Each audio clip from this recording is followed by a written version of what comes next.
भारत और पाकिस्तान के बीच तनाव अब सिर्फ ज़मीनी सीमाओं तक सीमित नहीं रहा, बल्कि आसमान में भी इसका असर साफ दिख रहा है। दोनों देशों ने एक दूसरे के विमानों और एयरलाइनों के लिए अपने हवाई क्षेत्र बंद कर दिए हैं। नतीजा ये है कि उड़ानें लंबी हो गई है, खर्च बढ़ गया है और यात्रियों को परेशानी झेलनी पड़ रही है। भारतीय एयरलाइनों को भारी आर्थिक नुकसान हो रहा है, जबकि पाकिस्तान पर इसका असर बेहद कम है। अब सवाल ये है कि ये टकराव आखिर कब तक चलेगा और इसकी सबसे बड़ी कीमत किसे चुकानी पड़ेगी। तो चलिए इस अपडेट को डिटेल में जानते हैं। लेकिन आगे बढ़ने से पहले एक रिक्वेस्ट है कि जो भी लोग इस चैनल पर नए हैं वो हमारे चैनल को सब्सक्राइब ज़रूर करें। इस काम के लिए कोई पैसे नहीं लगते हैं, बल्कि इससे हमें मोटिवेशन मिलता है। तो चलिए आगे बढ़ते हैं।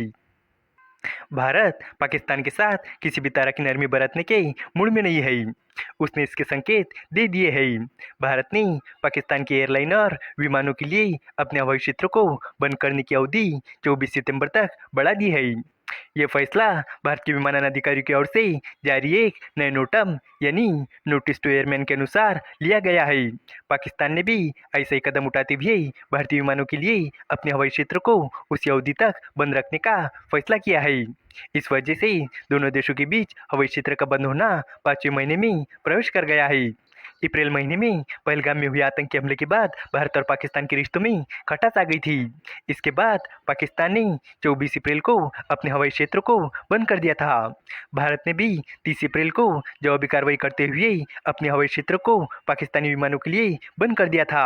तब से दोनों देश हर महीने नोटम जारी करके इस प्रतिबंध को बढ़ाते आ रही है। भारत और पाकिस्तान ने एक दूसरे के एयरलाइन और विमानों पर भले ही प्रतिबंध लगाया है, लेकिन उनके हवाई क्षेत्र अन्य देशों के एयरलाइन और विमानों के लिए खुले हैं। पाकिस्तान ने अपना ताज़ा नोटम 20 अगस्त को जारी किया था। इसके बाद भारत ने भी अपने हवाई क्षेत्र को बंद रखने का फैसला किया।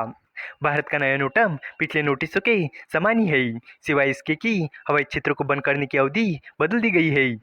भारत और पाकिस्तान के बीच हवाई क्षेत्र को बंद करने का असर भारतीय एयरलाइनों पर ज़्यादा पड़ा है, क्योंकि पाकिस्तान इंटरनेशनल एयरलाइन की अंतर्राष्ट्रीय स्तर पर उपलब्धि बहुत कम है, लिहाजा उसे ज़्यादा नुकसान नहीं हुआ है। भारतीय एयरलाइनों को अब लंबे मार्गों से उड़ान भरनी पड़ रही है, इससे उनकी ऑपरेटिंग कॉस्ट बढ़ गई है। उदाहरण के लिए दिल्ली से लंदन जाने वाली उड़ान को अब लगभग 2 घंटे ज़्यादा समय लग रहा है। इससे ईंधन की खपत भी बढ़ गई है। इंडिगो एयरलाइन को तो दिल्ली से अलमाटी और ताशकंद जाने वाली उड़ानें रद्द करनी पड़ी, क्योंकि लंबा रास्ता लेने पर उसके विमानों की रेंज उतनी नहीं थी। एयर इंडिया को अनुमान है कि पाकिस्तानी हवाई क्षेत्र को बंद करने से उसे सालाना लगभग $60 करोड़ का नुकसान होगा। जब 2019 में पाकिस्तान ने अपने हवाई क्षेत्र को 4 महीने से ज़्यादा समय तक बंद रखा था, तो भारतीय एयरलाइनों को मिलकर लगभग 700 करोड़ रुपए का नुकसान हुआ था। भारत और पाकिस्तान के बीच हवाई क्षेत्र को बंद करने से यात्रियों को भी परेशानी हो रही है। उड़ानें लंबी हो गई है और कुछ उड़ानें रद्द भी हो गई है। भारत 24 सितंबर को सुबह के 5:29 तक पाकिस्तानी एयरलाइन और विमानों के लिए अपने हवाई क्षेत्र को बंद रखेगा। पाकिस्तान के ताज़ा नोटम में भी यही समय सीमा है। पाकिस्तान का हवाई क्षेत्र उपलब्ध न होने के कारण भारतीय एयरलाइनों की लगभग 800 साप्ताहिक उड़ानें प्रभावित हुई है। इन उड़ानों को अब लंबे मार्गों से जाना पड़ता है। यह आमतौर पर उत्तरी भारत से पश्चिम एशिया, काकेशस, यूरोप, ब्रिटेन और पूर्वी उत्तरी अमेरिका तक जाती है। इस वीडियो का कंक्लूजन ये है कि भारत और पाकिस्तान के बीच हवाई क्षेत्रों को बंद करने का विवाद महीनों से चल रहा है और इसका सबसे ज़्यादा असर भारतीय एयरलाइन और यात्रियों पर पड़ रहा है। जहां भारतीय कंपनी को लंबी उड़ानें, ज़्यादा ईंधन और रद्द हुई सेवाओं से भारी आर्थिक नुकसान झेलना पड़ रहा है, वही पाकिस्तान पर इसका असर सीमित है, क्योंकि उसकी अंतर्राष्ट्रीय उड़ानें कम है।